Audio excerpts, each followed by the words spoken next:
diagnosis is just a label, but when you look at a pattern of illness and you can treat the whole pattern, because the body doesn't read, the body doesn't say, oh, I have mono, oh, I have flu. The body says, hey, I can't breathe, I've got body aches, I've got a headache, I've got this. You treat the whole pattern. You're watching the Spotlight Network. Starring Hollywood's newsman, Logan Crawford. They now believe a single member. He works with TV and film legends. And now, Logan's shining the spotlight on the world's top emerging authors and creators. International were abducted. This is Spotlight with Logan Crawford. Streaming on Roku, Apple TV, and Amazon Fire TV. What if medicine worked best when common sense, science, and a parent's instinct were all brought into the same room together? I'm Logan Crawford, and right now on Spotlight, we are sitting down with one of my favorite guests, one of my favorite authors, one of my favorite doctors. Her name is Cornelia Franz, MD, and she has penned a book you're going to want to have on your shelf. It is called Common Sense Pediatrics, combining alternative and traditional medicine in everyday practice, 3rd edition. This is a conversation about empowering parents, rethinking everyday healthcare, and combining traditional and non-traditional approaches to help children live healthier lives. We're delighted to have this author join us once again here today on Spotlight. We thank the team for helping us put her on TV today. And we ask viewers like you to support authors like her by subscribing to our channel and by purchasing her amazing book. The links are below this interview. Doctor, welcome back to the show. Great to have you on again. Thanks, nice to be back. Great to have you here. Talk to us a little bit about Common Sense Pediatrics. Give the folks at home an overview of what they'll find in the book. Wow, well, you'll find a lot, okay? The book is in its 3rd edition. It started out as 200 pages. It's now 700. What you will find is like the first third of the book are all about well visits from birth to 18 with instructions, what your child is doing, what they will be doing next time, with practical common sense and even books as references, okay? Yep. Then there's a section on 103 diseases that we treat non-traditionally. Well, we treat a lot of things, but 103 specifically. There's another whole section on homeopathy for parents so that you can begin to understand the principles and the practice and have very specific information on how to treat them non-traditionally. Then there's a section on Chinese medicine. So it's a very, very useful resource built on decades of practice, and it is meant to empower parents, because one of the worst feelings that you have as a parent is feeling helpless when you don't know what to do. So I wanted to put everything, well, a lot of what I know into common sense and a useful resource for parents, families, and anybody who wants to use the book. Yeah. Traditional medicine or Western medicine seems to focus mostly on illness and not enough on wellness. Do you find that to be the case as well? Yes. It compartmentalizes things. You know, we have specialists for everything. What happened to me as I got into it when our first child got sick and wasn't getting well, doing all the things I knew. So I saw a homeopath, gave me a sugar pellet, and it healed him. And then I went back to school to learn, because you cannot separate the person from their environment. And when we compartmentalize and treat just this or just that, we're not restoring and healing the whole person, which is really what health, welfare, health, wealth, medicine, all of it is about. Yeah, exactly. The art of medicine in many ways has been lost in the West. It's like this kind of routine medicine, that one size fits all approach. And people do have different needs nutritionally, physically, mentally, and so forth. And Right. I think your book addresses that, and I think it's important. What are some of the non-traditional methods, treatments, or medicines that you advocate for in the book? I know there's many, but what are some of the important ones, would you say, or the most important ones? Well, it's really, you can never say what's most important because it's what is needed at that moment, at that time for that patient. One of the biggest elements is just listening. And really, because parents come in and it's like, what is really bothering you? Your child has a runny nose. What's really going on? And listening to what the fears and concerns are to help empower. We use a lot of homeopathy, the little sugar pellets that are natural products diluted down till there's no molecular substance left, so they're completely safe. And that's based on symptoms. So you come in, your child, well, it could be you know, you come in, you got an earache, you're weepy, whiny, clingy, pitiful, drama. We have a specific remedy that we use for that. We use Chinese herbaceuticals in conjunction with another practitioner we work with, because Chinese herbaceuticals, which are liquid tinctures, they help deal with patterns of illness. Because diagnosis is just a label, but when you look at a pattern of illness and you can treat the whole pattern, because the body doesn't read, the body doesn't say, oh, I have mono, oh, I have flu. The body says, hey, I can't breathe, I've got body aches, I've got a headache, I've got this. You treat the whole pattern. And I know it's a lot to take in because it's not what people do, but it works. I only tell people things that work, and they've been working for 40 years. How important is nutrition? Nutrition, oh, that's another whole interview. But eating the correct foods is important because food is energy. And when you eat the right foods, and a lot of what we hear, you know, whole grain, fresh fruits, vegetables, it's all true, right? Because it provides the proper energy. And that's what we need to heal. So my whole journey has been a little bit different from the way I came out of med school, but it all makes more sense, which is why I call the book Common Sense. Common things are common. This is why we don't want people Googling at 2 a.m. because, you know, in med school, they teach you, if you hear hoofbeats, think horses, not zebras. But today, with all the information, people go hunting for zebras, and I go, it's a horse, okay? Let's just deal with it. And when you nurture the immune system can deal with almost anything. Right. Exactly. And that the foundation of that, I would think, is proper nutrition. Proper nutrition, proper water intake, you know, proper sleep, learning how to not get stressed, or if you are, how to respond to it differently than the way we all seem to naturally. Yeah, exactly. You know, exactly. so it's a lot of retraining, but it's worth it. Yeah, absolutely. Talk to us about finding a physician or practice that fits your family.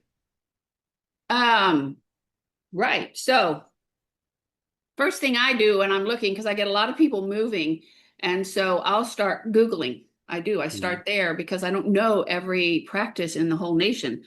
And so you look for what you're looking for, you know, holistic, integrative. And then a lot of times I go, you just have to go and interview in person to make sure they're a good fit and that they will work with you, which I think is important. I think that it's also important that sometimes you do have to drive a little bit to find the right fit. Most people want, the statistics say, within 8 miles. I get that, but not if they don't work with your values and goals. Yeah, exactly. Everybody's concerned whether it fits their health insurance, but you need to make sure you get a practice that fits with your philosophy and your goals as well. You know, the first thing you call the doctor's office, what's your insurance? You know, so it should go beyond that. Absolutely. Parents, young parents in particular, and that's who have the babies usually, are nervous. They're scared. They're confused by Dr. Google and now Dr. ChatGPT. So talk to us a little bit about helping families understand the body and its response to illness. The body is designed to heal. Right. Now that can be like, what? I go, oh yeah, it was designed to heal. The immune system literally is divine. I tell people that. Man didn't create it. Hmm. The creator did. Right. And so when challenged, you will make antibodies, you will, be able to fight things off. Now, sometimes it goes beyond, but we'll do that in another interview. Okay, Yeah. so it's nurture it. You got to drink water. The solution to pollution is dilution. We tell Hmm. everybody needs 50% of their body weight in ounces of water a day, including newborns. A lot of people disagree with that, but I have a track record showing that it works. Yeah. So, that helps. Eating the right foods, getting sleep, all the things that we talked a little bit about. But where our focus is now, yes, we will treat traditionally and non-traditionally, but when you focus on prevention, then you don't have to treat illness, right? Yeah. Or you get to a point where your immune system, you get sick, but you get way less sick than somebody who's not taking care of themselves. Yeah. Let's talk a little bit about prevention. Supplements, are they part of prevention? Um, well, to me, that's a little bit of a mine. Hmm. Supplements can be helpful, but supplements, they don't fix anything. They supplement. Hmm. Okay. So in some ways, yes. And I never argue with something that works. So you could say, well, I take this and I'm fine. I go, that's good. I Yeah. can't argue with that. But what's the real dysfunction? Because if we can get to the real dysfunction, that supplement is assisting improvement, but not restoring, then we can get you to where you go to get the body back to its design to heal format.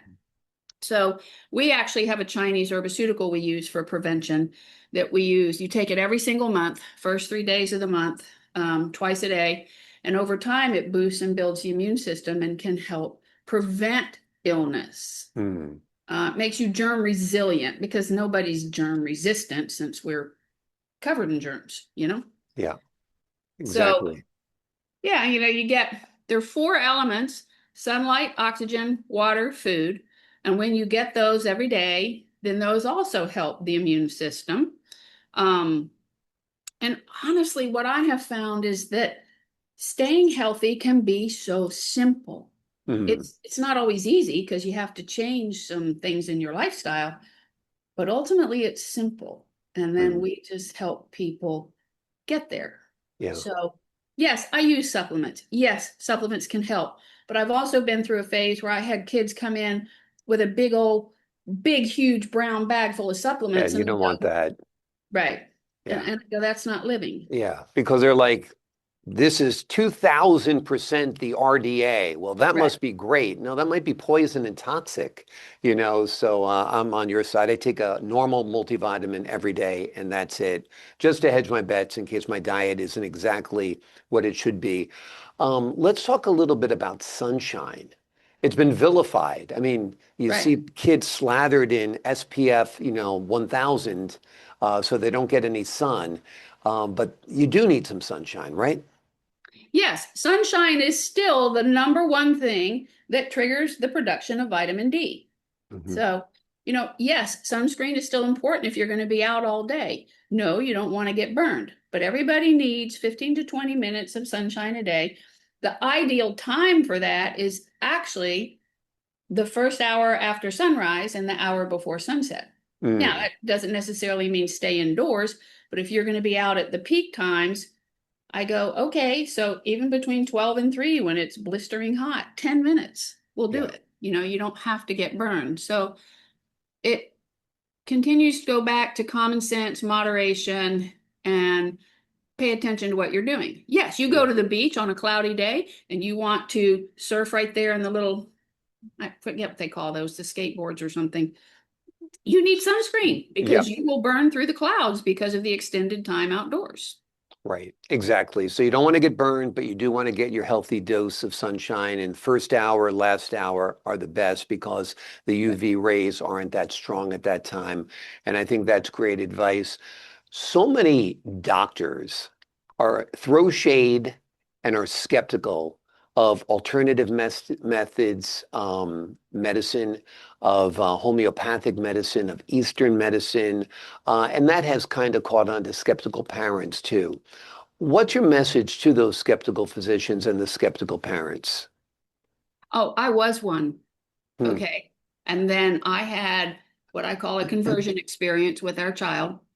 And I found out that these things work, that the Chinese medicine has been around for 6,000 years.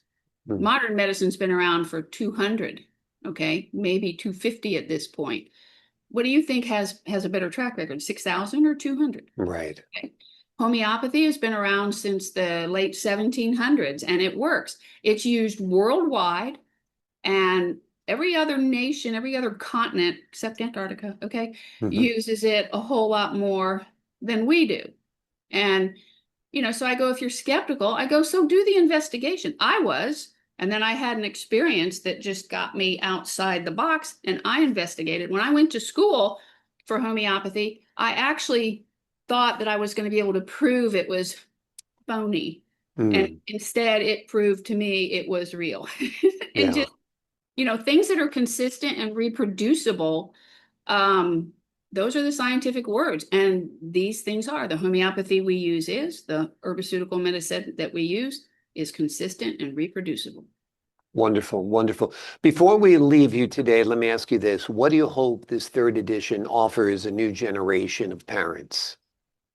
Um, Hope, facts, and a great resource that keeps you empowered, informed, confident, and it has enough do-it-yourself stuff to get you started.